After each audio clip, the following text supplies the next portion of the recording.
안녕하세요. 조현 목사입니다. 오늘은 로마서 1장 18절에 있는 말씀부터 1장 마지막에 있는 말씀까지를 한번 보도록 하겠습니다.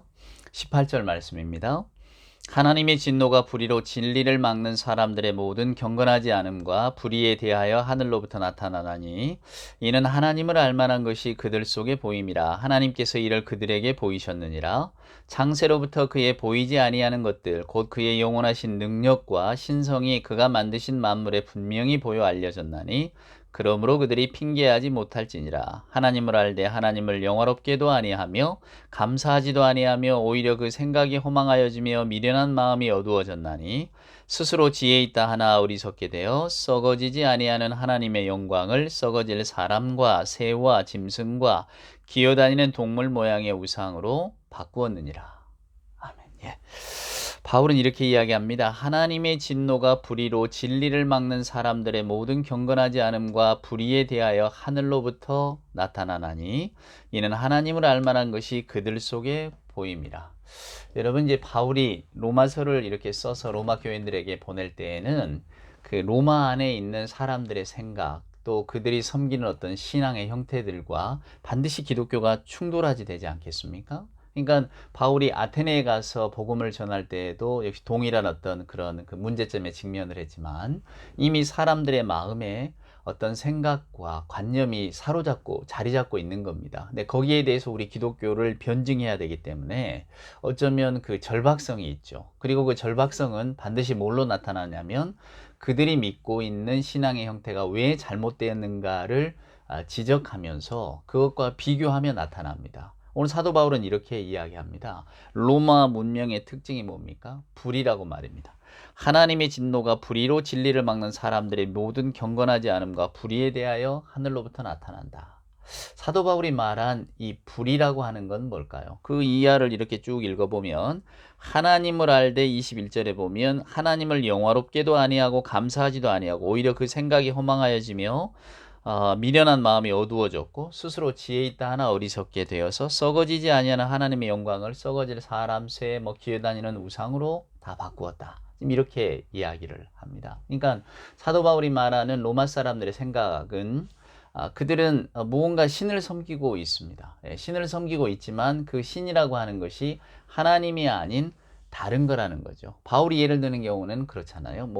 썩어지지 않는 하나님의 영광을 썩어질 것으로 바꾸어 버렸다. 거기 나오는 것은 사람과 새와 짐승, 사람이라고 하는 것 속에는 사람이 만들어내는 모든 것들을 포함하고 있습니다. 사람이 만든 문화, 문명, 또 어떤 그 뭐랄까 자기들 사이에 사로잡고 있는 어떤 정신세계 이런 것들을 말하죠. 하나님 말고 이런 게 대처했다는 거죠. 또 그 다음에 짐승, 새, 기어다니는 동물, 여러분 아시는 것처럼 그걸 토템 신앙이라고 하잖아요. 그러니까 동물의 형상을 이렇게 섬깁니다. 옛적 그 고대 근동의 우가리 진화 속에서는 황소가 그들의 아버지 신입니다. 여러분 멀리 갈 것 없이 우리나라에서도 그 단군 신화에 보면 토템 이야기 나오잖아요. 곰하고 호랑이. 정말로 여러분 가운데는 곰과 호랑이가 마늘과 쑥을 가지고 동굴에 가서 먹어서 곰이 견뎌서 사람이 되었다. 이렇게 믿는 분은 없으시겠죠.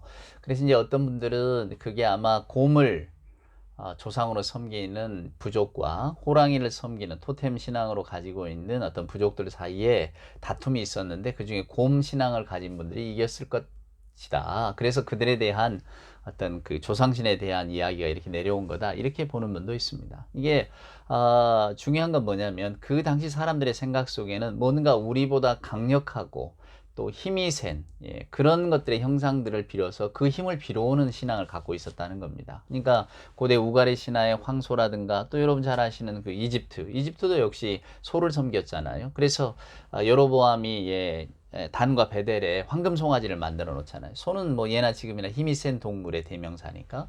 그리고 또 피라미드 벽화, 이 피라미드에 그려진 그림들을 보면 이집트에는 또 호루스, 그 매입니다. 매. 하늘을 날아다니는 매. 그 다음에 아툼이라고 그래서 뱀이잖아요. 뱀.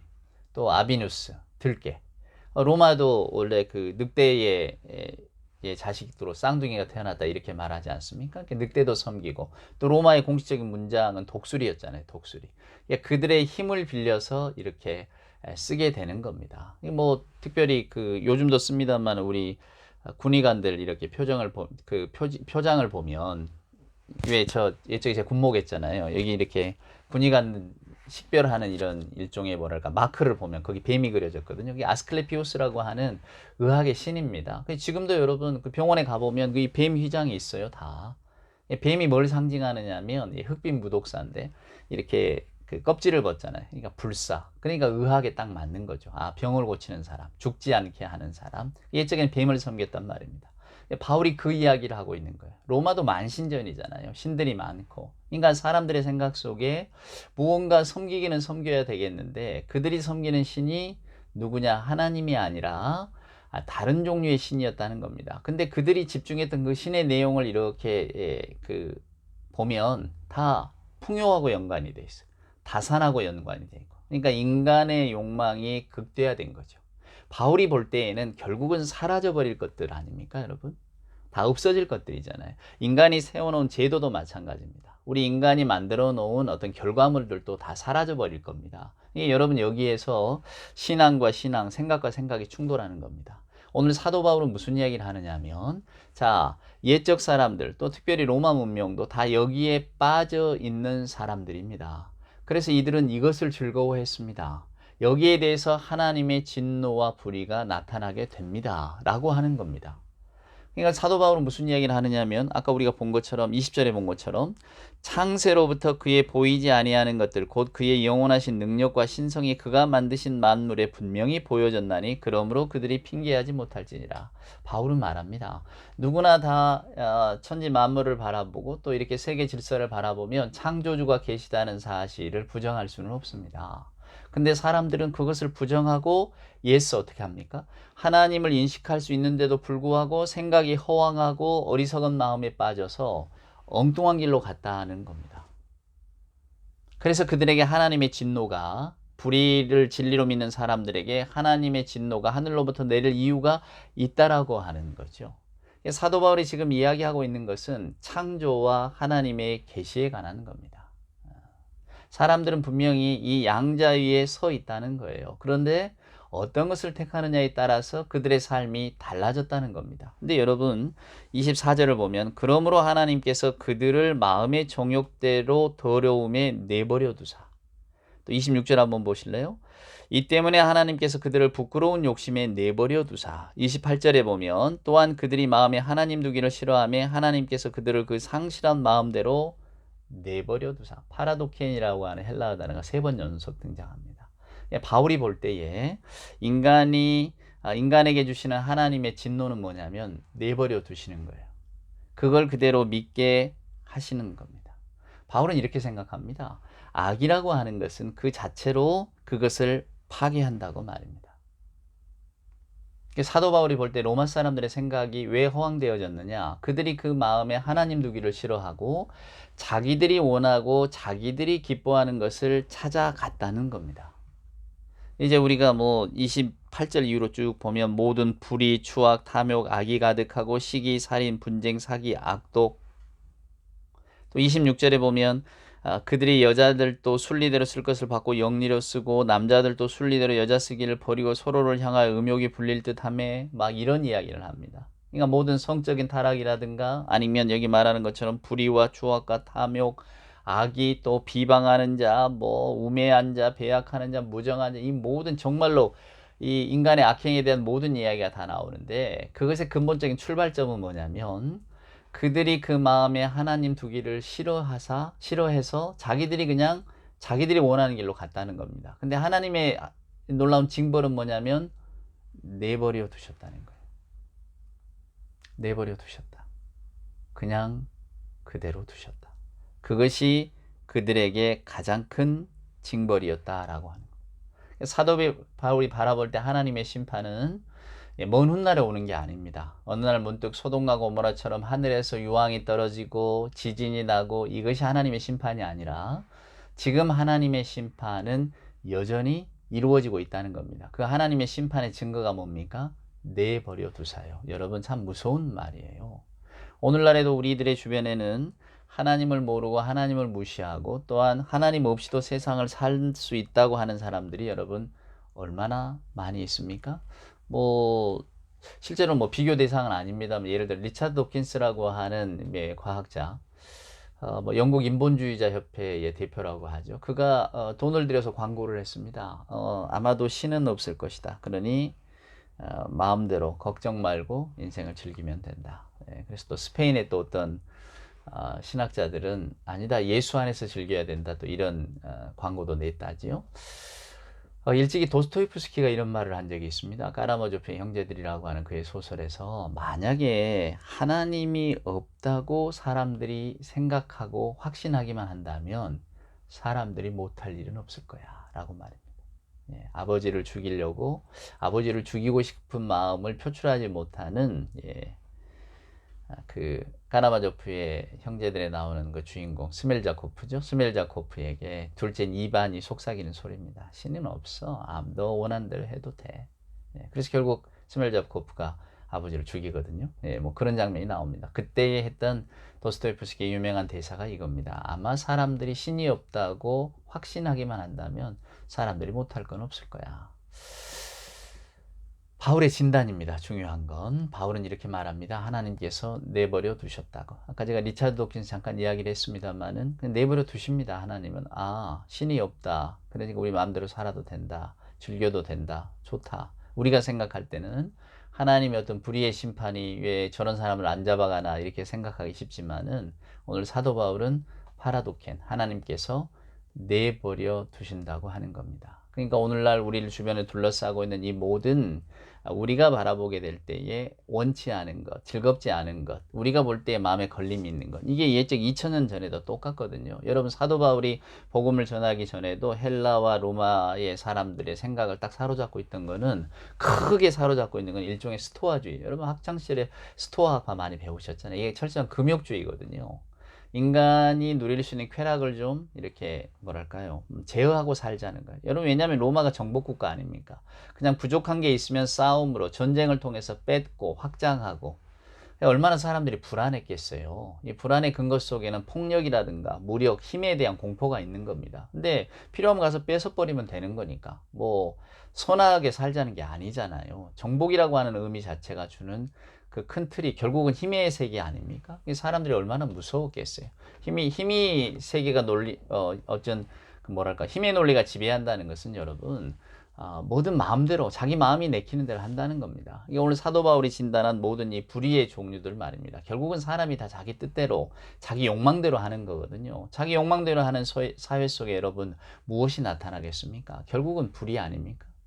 여러분 질서라는 게 뭔가요? 다 불편합니다. 하지만 지켜야만 공동체를 위해서 선하기 때문에 법으로 만들어 놓은 것 아니겠어요? 사람들의 마음이 자연스럽게 그 길을 따라간다면 법으로 만들어 놓을 이유가 없죠. 사람들의 욕심은 다 자기 멋대로 하고 싶으니까. 그렇게 살다가는 우리가 공멸할 수밖에 없으니까 그러지 맙시다 하고 지어놓는 게 질서 아닙니까? 근데 고대 세계로 올라갈수록 이 법과 질서 가 여러분 자연이라기보다, 자연적으로 발로되기보다는 자기 욕망 따라, 힘의 논리 따라서 표출되니까 거기에 대한 반발로 사람들의 생각 속에 이 스토아 철학이 자리 잡기 시작하는 겁니다. 우리 금욕합시다. 너무 우리 인간의 욕심대로 살지 맙시다. 그러니까 그들이 볼 때에 성적인 욕망, 성적인 타락이라든가 또 거기에서 비롯된 모든 어떤 욕심이라든가 이런 것들은 다 제거해 버려야 될 것이지, 인간의 마음속에 그냥 내버려 두면 안 되는 거란 말이에요. 그러니까 여기서 있던 철학들이 들어와서 그런 사고나 어떤 그 생각을 이끌고 있었던 거죠. 이게 사도 바울이 거기에 대해서 이런 이야기를 하고 있는 겁니다. 맞습니다. 여러분들 거기에 대해서 불편하시잖아요. 여러분들이 지금 바라볼 때 이 사회는 불의가 만연한 사회잖아요. 근데 왜 그럴까요? 뭐 여러 가지 어떤 진단들이 있겠지만 내가 보기에는 하나님을 여러분들이 몰랐기 때문입니다. 하나님의 선하신 세계를 여러분들이 마음대로 써버렸기 때문입니다. 여러분들이 지금 만들고 있는 이 모든 불의의 결과는 하나님께서 진노하사 그것을 내버려 두셨기 때문입니다 라고 하는 겁니다. 여러분 우리가 뭐 사도행전 로마서 1장 18절부터 31절까지가 인간의 모든 악행에 대한 이야기가 쭉 드러나는데요. 결국 사도 바울의 결론은 뭐냐면, 인간이 자기 욕심대로 살아가는 순간부터 우리는 결국은 하나님을 부정하는 사람이 되고, 그리고 하나님을 부정한다는 것은 결국은 인간이 자기 욕망, 자기 힘대로 살아가려고 애쓰는 거니까 그 끝은 죽음뿐입니다. 앞에도 이야기했지만 사도 바울은 하나님과 우리 인간의 어떤 가장 그 근본적인 대조점을 능력이라고 표현하잖아요. 우리에게는 생명의 능력이 없지만은 그러나 하나님께는 생명의 능력이 있다는 것을 분명하게 보여줍니다. 그래서 복음이라고 하는 단어를 썼다고 말씀드렸잖아요. 복음이라고 하는 것이 결국은 로마 황제가 사람들에게 전파하는 어떤 해방의 메시지요. 또 뭔가 삶이 좀 윤택해질 거라고 하는 기쁜 소식들 아닙니까? 이겼다, 승리했다, 얻었다 이런 건데 그 로마 황제가 줄 수 없는 것이 딱 한 가지가 있는데 그것은 생명입니다 라고 하는 겁니다. 생명의 문제는 인간의 능력을 뛰어넘는 겁니다. 근데 하나님께서 능력으로 그것을 우리에게 보여주셨습니다. 그 보여주심의 증거가 누구냐? 바로 예수 그리스도입니다. 그러니까 사람들의 경건치 아니함과 불의라고 하는 것, 이런 것들이 결국은 하나님을 알 수 있도록 우리가 흔히 그걸 뭐 이렇게 자연 속에서 바라보는 은총이라고 하잖아요. 특별 은총, 자연 은총, 뭐 일반 계시, 특별 계시 이렇게 표현하기도 합니다만 우리는 이렇게 자연의 만물을 보면서 참 아름다워라 주님의 세계는 찬송 부르면서 우리가 아름다운 자연을 볼 때 경탄을 하잖아요. 이건 틀림없이 누군가 창조주가 있을 거야. 지금 바울은 그런 일반적인 이야기도 합니다. 자연을 보라. 이 모든 만물을 보라. 이건 누군가가 만드신 분이 있지 않겠느냐. 그러나 또 어떤 사람들은 자연적으로 생긴 거죠. 이게 동양사상 아닙니까? 자연주의. 저절로 그렇게 된다고. 그러니까 여러분 거기에 기초를 두고 있기 때문에 이 불교 같은 신앙 속에서는 우리 내면적인 자연스러움을 추구하잖아요. 당신 안에 있는 불성을 깨우라고 수행하는 것이 네 마음속에 이미 다 그런 그 신성이 깃들어 있다고 이렇게 말하잖아요. 근데 우리는 그렇게 말하지 않습니다.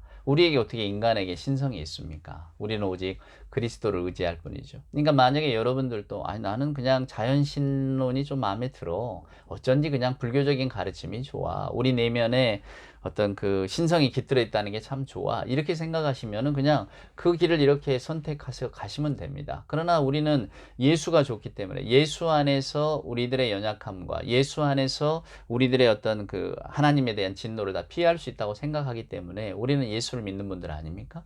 바울은 지금 그 이야기를 하고 있는 거예요. 전혀 어떤 흰 눈이 내린 아무런 어떤 잡티가 없고 또 어떤 생각이 깃들지 않은 그냥 흰 도화지 가운데 바울이 지금 복음을 전하는 게 아니라 이미 로마라고 하는 세계 속에서 로마의 세계관 속에 살아가는 사람들에게 오늘 예수 그리스도의 복음을 전하는 겁니다. 이게 바울의 생각 속에는 분명히 그리스도 예수님의 부활 사건을 믿는 우리 예수 그리스도교를 변증해야 될 책임이 있는 거예요. 그러니까 바울은 그 이야기를 들어서 이 이야기를 돋보이게 만드는 겁니다. 자, 여러분들은 자연을 섬깁니다. 여러분들은 여러분의 마음속에 여러 가지 동물의 형상들을 만들어 놓고 섬깁니다. 근데 그 결과가 뭡니까? 지금 우리가 살고 있는 이 세상을 보십시오. 온통 불의가 가득하지 않습니까? 근데 이 세상이 왜 이렇게 됐느냐? 하나님께서 내버려 두셨기 때문입니다. 그러니까 바울이 지금 바라보는 인간의 가장 큰 죄악의 결과는 뭐냐면 하나님 없이 사는 거예요. 근데 하나님은 그것을 그냥 내버려 두셨다는 겁니다. 이것이 하나님의 심판이에요. 그래서 악은 그 자체로 스스로를 심판한다고 말합니다. 요즘 오늘날은 어떻습니까? 우리는 어떻게 살고 있을까요? 제가 심리학을 공부해보니 프로이드는 인간에게 가장 중요한 게 일과 사랑이라고 했더라고요. 일과 사랑. 그걸 바꾸면 노동과 놀이 아닙니까? 어쩌면 우리는 노동을 하면서 돈을 법니다. 돈이라고 하는 것이 노동의 결과니까요. 그게 어떤 식의 노동이든 육체적인 노동이든 어떤 그 머리로 하는 노동이든 말입니다. 어찌됐건 우리는 일을 통해서 뭔가를 획득합니다. 근데 그 획득하고 사는 나머지 삶이 또 뭡니까? 놀이 아닙니까? 일과 사랑인 거죠. 결국은 내가 좋아하는 것, 내가 즐거워하는 것 하면서 그러나 더 돈을 더 많이 벌고자 하는 요즘 같은 시대에는 많이 가진 것이 더 선하다고 하니까 그래서 순전히 돈 버는 일 자체에 사람들이 마음을 더 뺏기고 있잖아요. 하나님께서 이걸 내버려 두셨다고 이야기합니다. 결국은 인생은 그렇게 소비될 뿐이라고. 그래서 나중에 가면 다 후회하는 말이 다 똑같은 말 아닙니까? 좀 더 사랑하고 좀 더 사랑하는 사람들과 시간도 좀 갖고 내가 의미 있는 일에 조금 더 마음을 쓰고 살았으면 좋았으련만 나는 왜 그저 돈 버는 일에만 그저 뭐 일하는 데만 혹은 내가 즐기는 일에만 그냥 이렇게 빠져 있었을까? 우리가 이렇게 말하잖아요. 그러니까 여러분 교회라고 하는 곳이 어떤 곳이냐면 우리가 살아가고 있는 세상 마치 바울이 지금 로마에 있는 사람들에게 이렇게 편지를 보내듯이 여러분들이 지금 무엇에 집중하며 삽니까? 우리는 여전히 노동과 어떤 놀이 혹은 뭐 일과 사랑에 집중하며 삽니다. 그게 인간의 욕망이 또 우리가 가장 자연스럽게 생각하는 것이니까요. 근데 하나님께서는 영원한 하나님의 나라를 우리에게 보여주시고 또 저와 여러분이 예수 그리스도 안에서 하나님의 진노를 피하게 됐다. 여러분이 진노를 피하게 됐다는 것은 우리의 삶과 생각이라는 것이 하나님의 어떤 진노를 이렇게 불러오는, 그러니까 결국은 하나님을 떠나서 하나님을 멀리하고 인간이 우리의 힘대로 우리의 욕망대로 살고자 하는 그런 삶의 방식을 말하는 거잖아요. 근데 바울은 하나님께서 그러한 삶의 방식을 살아가는 우리들에게 예수 그리스도라고 하는 하나님의 은혜와 사랑을 우리에게 허락해 주셔서 그 은혜와 사랑을 알고 살게 만들어 주셨습니다. 이것이 어찌 은혜가 아닙니까? 지금 이렇게 말하는 겁니다. 이제 그 복음으로 돌아오라는 거죠. 근데 이 복음으로 돌아오지 않으면 어떡하느냐? 그냥 우리는 우리의 마음과 우리의 생각대로 그냥 살 뿐입니다. 요즘 같은 시절에 그저 생산과 소비, 뭔가 얻고 그것을 사용하고 뭐 이러는 데만, 개인의 욕심과 어떤 그 즐거움을 추구하는 대로만 끝나버리고 말죠. 하나님의 세계가 무엇인지, 하나님이 기뻐하시는 일이 무엇인지. 이게 교회는 그런 이야기를 해 드려야 됩니다. 여러분도 하나님의 말씀을 통해서 거기에 대한 생각들을 이렇게 얻으시면서 지금 내가 너무 뭐에 빠져 있구나. 중요한 건 이거예요. 하나님께서는 내버려 두셔요. 바울이 말한 것처럼 하나님이 천지를 창조하시고 또 세상에 흘러가는 만물의 질서를 정하시면서 여러분에게 하나님을 알게 하셨습니다. 근데 여러분들은 그 하나님을 모른다 하고 여러분이 원하는 대로 하지 않으셨습니까? 하나님의 형상보다는 다른 동물의 형상을 만들어가면서 당신들의 욕망을 채우려고 하지 않으셨습니까? 당신들이 추구하는 결과가 결국은 뭡니까? 그것이 여러분이 뭘 만들었다는 게 중요한 게 아니잖아요. 이외에 황소를 만들었냐, 어떤 그 독수리를 만들었냐, 늑대를 만들었냐, 뭐 뱀을 만들었냐, 이게 중요한 거 아니에요. 이것을 만든 결과가 뭐냐는 겁니다. 내가 왜 이걸 만들었을까? 소나 뱀이나 뭐 늑대나 다 상징하는 게 뭐냐 그 말입니다. 다 인간의 욕망과 관련이 있는 겁니다. 욕구하고. 결국은 자기 삶을 자기가 더 즐기고 더 편하게 만들어 보려고 하는 어떤 그런 욕구들의 분출점 아닙니까? 바울이 그 이야기를 하고 있는 거예요. 우리 속담의 말입니다. 녹은 쇠에서 나지만 그 녹이 쇠를 못 쓰게 한다는 속담이 있습니다. 기가 막힌 경구입니다. 우리들이 인간의 마음에 하나님을 모른다 하는 생각들이 막 이렇게 피어오를 때에 결국은 그 생각이, 그 사고가, 그런 삶의 방식이 우리를 결국은 못 쓰게 할 것입니다. 바울은 오늘 그 이야기를 하고 있습니다. 그러니까 로마 사람들에게 여러분이 하나님의 존재를 알지 못했다고 핑계거리가 되느냐? 안 됩니다. 왜? 하나님은 이미 여러분들에게 이런 자연 환경이라든가 또 세상의 질서라든가 이 모든 것을 통해서 하나님이 계시다고 하는 것을 보여주셨습니다. 근데 여러분들은 예서 그건 난 모른다 하고 여러분이 그냥 좋아하는 대로 어떤 형상도 만들고 여러분의 욕심을 빌고 또 그러면서 여러분의 삶을 이렇게 만들어 가려고 하지 않으셨습니까? 결국 이건 뭡니까? 죽음입니다. 그러나 하나님께서는 그걸 내버려 두지 않으시고 예수 그리스도를 우리에게 보내주셨습니다. 그래서 이분으로 인하여 우리가 하나님의 은혜를 힘입게 되었으니 이제 예수를 그리스도로, 예수를 주로 고백하는 사람,